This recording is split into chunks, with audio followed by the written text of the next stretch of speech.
আসসালামু আলাইকুম। আপনারা সবাই ভালো আছেন? আশা করি ভালোই আছেন।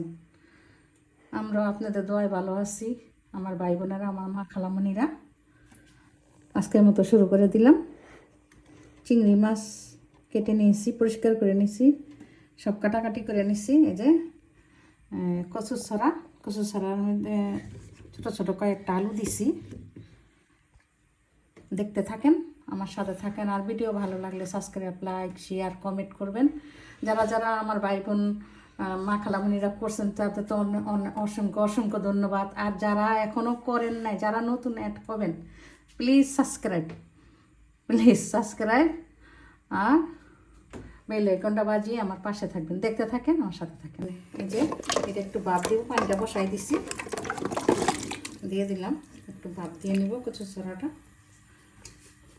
দিয়ে দিলাম, তেল, কচুর ছড়া বসাবো,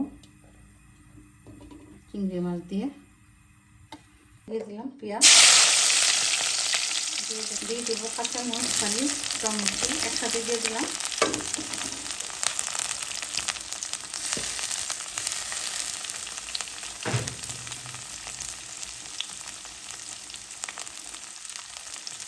দিয়ে দিলাম লবণ,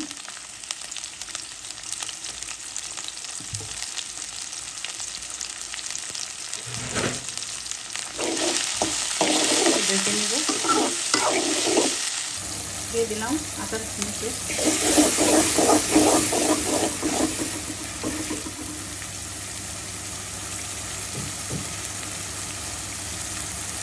দিয়ে দিব হলুদ, মরিচ, ধনিয়া, জিরা,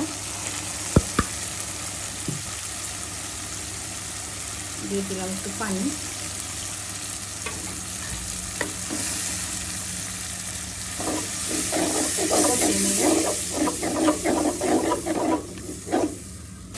দিয়ে দিব চিংড়ি মাছ,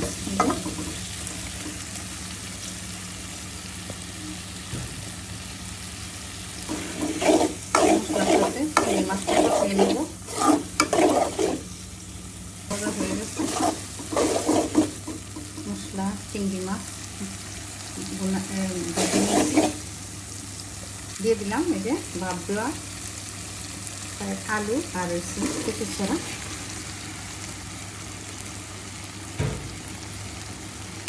একটু কষিয়ে নিব, তারপর জলটা দিয়ে দিব।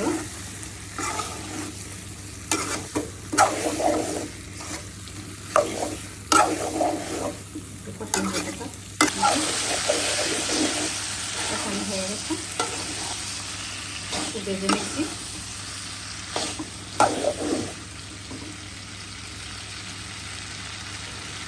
দিয়ে দিব জল,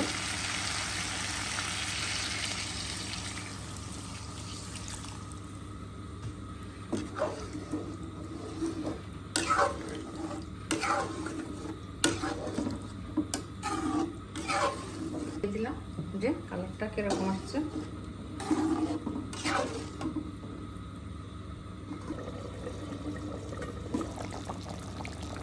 হয়ে গেল। চিংড়ি মাছ দিয়ে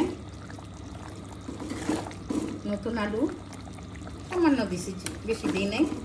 চিংড়ি মাছ দিয়ে, আলু দিয়ে, কচুর ছড়া দিয়ে ঝোল। এইভাবে রান্না করে খেয়ে দেখো আমার ভাই বোনেরা, মা খালামণিরা। এতক্ষণ আমার সাথে থাকার জন্য অনেক অনেক ধন্যবাদ। যারা সাবস্ক্রাইব করছেন সবাইকে অসংখ্য অসংখ্য ধন্যবাদ। যারা এখনও করেন নাই, প্লিজ সাবস্ক্রাইব করবেন। যারা নতুন অ্যাড হবেন, বেল আইকনটা বাজিয়ে আমার ভিডিওটা দেখা শুরু করবেন। আজকের মতো এখানে বিদায় নিলাম। যদি কোনো ভুল ত্রুটি হয়ে থাকে তাহলে ক্ষমা দৃষ্টিতে দেখবেন।